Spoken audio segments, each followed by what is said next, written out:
Hi, everyone. My name's Marc Bates, and you've reached the Room Apologetics Podcast. And thanks for joining us. This episode is entitled The Architecture of Covenantal Fidelity, Reconstructing Matthew 5:17-20, and the polemic of law abolishment within the promised plan of God. Let's get into it. Most of us have been taught that when Jesus delivered the Sermon on the Mount, he was acting as a radical theological innovator who came to abolish the burdensome law of Moses. We have deeply absorbed a post-enlightenment Western framework that tells us Jesus severed all continuity with the Hebrew Scriptures to establish a brand new law-free religion. In this popular narrative, when Jesus says he came to fulfill the law, people automatically assume he meant he was rendering it entirely obsolete and replacing it with grace. But there is a massive historical and biblical glitch that completely shatters the supersessionist myth. When you step out of our modern theological categories and back into the ancient Hebraic cognitive environment of the first century, you discover that Jesus was doing the exact opposite. He was not attacking the Torah. He was launching a fierce intra-Jewish defense against a highly dangerous political accusation that threatened the very survival of the early Messianic community. So let us systematically break down this old belief by looking at the exact Greek vocabulary and the historical trauma of the biblical world. In Matthew chapter 5, the central debate is not actually about the word fulfill. Instead, the Greek verb for abolishing or destroying, kataluo, is used 3 times in rapid succession. And here we go to Matthew 5:17. Okay, stick with me on this one, please. Do not think that I've come to abolish, right? Kataulosai, that's just the verb form there. The law or the prophets. I did not come to abolish the law of the prophets. I have not come to abolish, right? Kataulosai again, right? So that's that verb form again. I have not come to abolish them, but to fulfill them. Right? We've talked about plethora quite a bit. For truly I say to you, until heaven and earth pass away, not an iota, not a dot will pass from the law until all is accomplished. Okay, now 19. Therefore, whoever relaxes one of the least of these commandments and teaches others to do the same will be called least in the kingdom. Okay, where's the third one? Here it is, luso.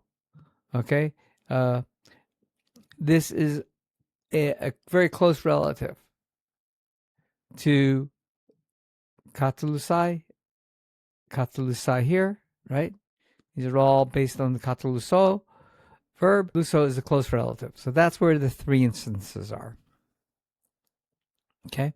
In Second Temple Judaism, the charge of abolishing the law was not just a minor theological disagreement. It was the ultimate accusation of cosmic treason.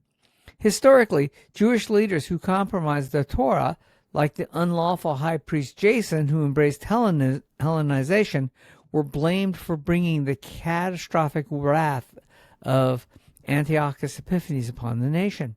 Decades later, the radical zealots were blamed for polluting the temple and causing the Roman legions to burn Jerusalem to the ground. Right? So this idea, as you can see, of breaking the law, that was associated with the temple being brought down, right? And that was a big deal to the believers in the people who believed in God in Jerusalem, right? I mean, they had lost the temple because of their apostasy and their turning to false religions, and God brought the Babylonians to destroy Jerusalem and destroy the temple. And 70 years later, they got the chance to rebuild it, and now here it is. That becomes like one of the big things. We can't do bad things in the temple because God will destroy us. Okay? Abolishers of the law brought divine wrath and national destruction. Because the Gospel of Matthew was written in the chaotic aftermath of that exact temple destruction, the early Jewish followers of Jesus were highly vulnerable.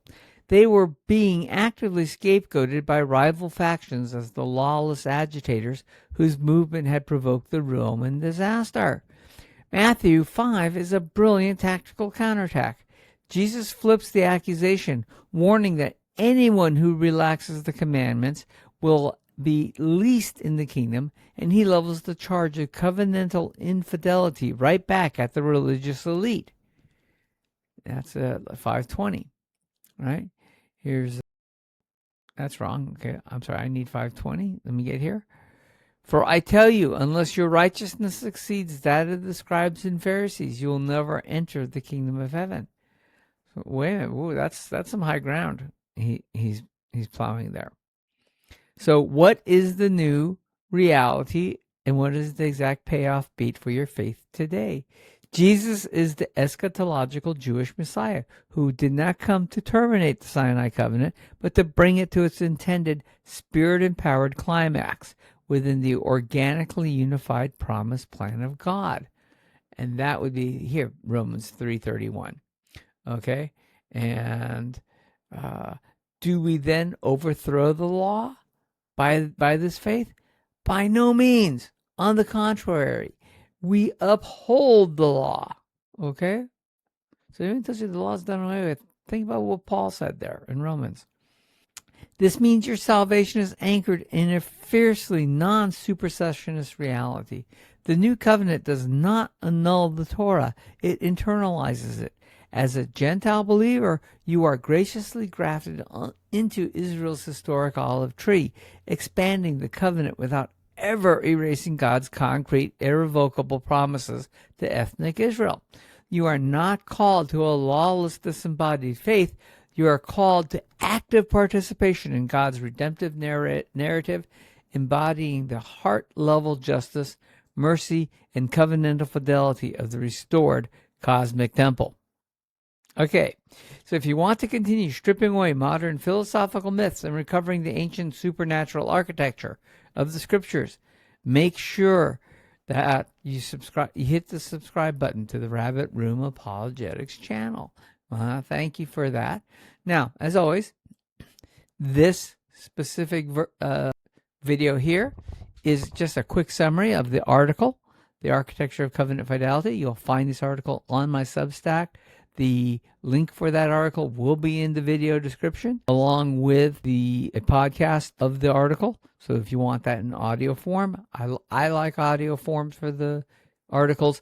I like listening to audios when I'm walking or when I'm driving sometimes. So that will be there available for you as well. Also, think about liking and sharing this video with a friend.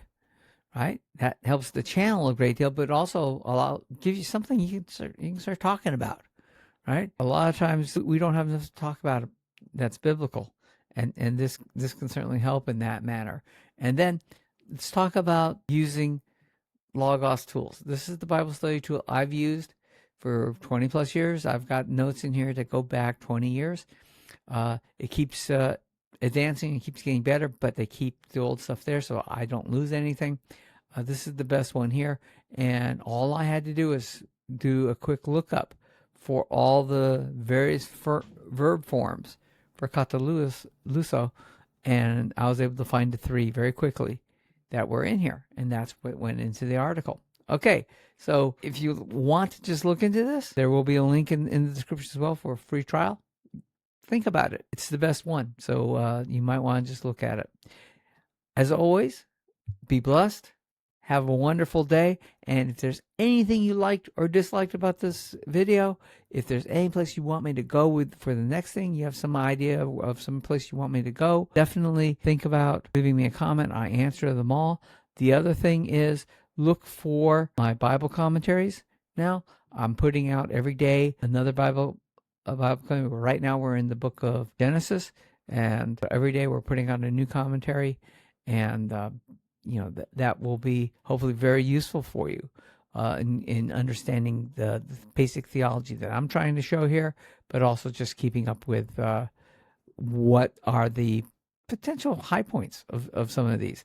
A lot of the conversations will have a section where we actually talk about where this chapter is referenced in the New Testament, so you can see some of those interlinks between the Old Testament and the New Testament, and that'll be in my commentary as well. So think about looking for that. There's a playlist on the channel that you can look at that. It's an audio format like a podcast, and but there is also the written on the Substack, so they're there as well. All right, everyone, be blessed. Enjoy living with God in graciousness, and remember, God is good all the time.